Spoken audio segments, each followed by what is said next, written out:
देखिए, कम्युनिकेशन के मामले में कैबिनेट सब कमेटी की बैठक हुई है और कैबिनेट सब कमेटी ने कुछ रिकमेंडेशंस की है और कम्युनिकेशन के मामले में उनका कहना है कि सरकारी कर्मचारी जो 40% हमको पेंशन एडवांस देते हैं उस पर भी हमें विचार करना चाहिए। तो मेरा मानना है कि मैं खुद सरकारी कर्मचारी का बेटा हूँ, मैं भी जानता हूँ कि कम्युनिकेशन के मामले में जैसे कि आज तकरीबन 1500 कर्मचारी रिटायर हो रहे हैं। उससे पहले फैसला के लिए मेरे पास फाइल आई थी, तो मैं अभी सोचता हूँ कि अभी इस पर मेरे को और विचार करने की ज़रूरत है और विचार करने के बाद फिर कैबिनेट में जाएँगे।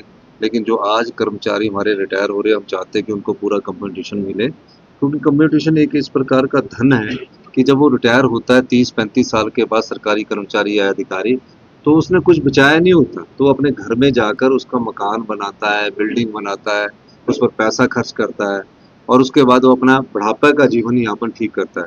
तो बड़ी वित्तीय स्थिति ठीक नहीं है, लेकिन हमें सरकारी कर्मचारी और अधिकारियों की इस विषय पर विचार करने के लिए थोड़ा अभी समय चाहिए। लेकिन मैं कम्युनिकेशंस की जहाँ तक बात है, जो कैबिनेट सब कमेटी ने चर्चा की, उस पर आगे कैबिनेट में चर्चा की जाएगी। लेकिन आज जो भी रिटायर हो रहे हैं उनकी कम्युनिकेशन नहीं काटी जाएगी, उन्हें पूरी कम्युनिकेशन दी जाएगी। रिटायरमेंट एज बढ़ाने का भी एक सब प्रकार के प्रस्ताव हैं, लेकिन सब पर चर्चा होनी है। कैबिनेट सब कमेटी की बात है, सब प्रकार के प्रस्ताव है और निश्चित तौर पर प्रदेश कैसे आगे बढ़े, इसमें कर्मचारियों के सहयोग से ही आगे बात की जाएगी और जो भी कार्य किया जाएगा, जो भी हमारे कर्मचारी अधिकारी है, हमने तो उन्हें ओल्ड पेंशन स्कीम दी है, उनके लाभ हमने सुरक्षित भी रखने हैं। ऐसा नहीं है कि उनके लाभ सुरक्षित नहीं रखने, उनकी कम्युनिकेशंस को भी हमने सुरक्षित रखना है। लेकिन विचार विमर्श सभी कर्मचारी और पर होगा, तभी हम आगे बढ़ेंगे।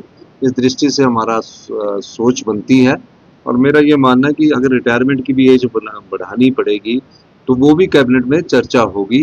कैबिनेट में चर्चा के बाद ही हम आगे इसमें बढ़ा जा सकता है और किन परिस्थितियों में बढ़ानी आएगी उसकी पूरी प्रेजेंटेशन होगी। लेकिन दूसरी तरफ हमें रोजगार के साधन भी उपलब्ध करवाने हैं, युवाओं को भी ध्यान में रखना है। तो अभी इसमें कोई फैसला नहीं हुआ है, जो सब कमेटी ने फैसला किया, अभी कोई मैंने फैसला नहीं किया है। लेकिन इस प्रकार हमारे पास कैबिनेट नोट आया, हम आगे आने वाले समय में उसको और विचार करेंगे।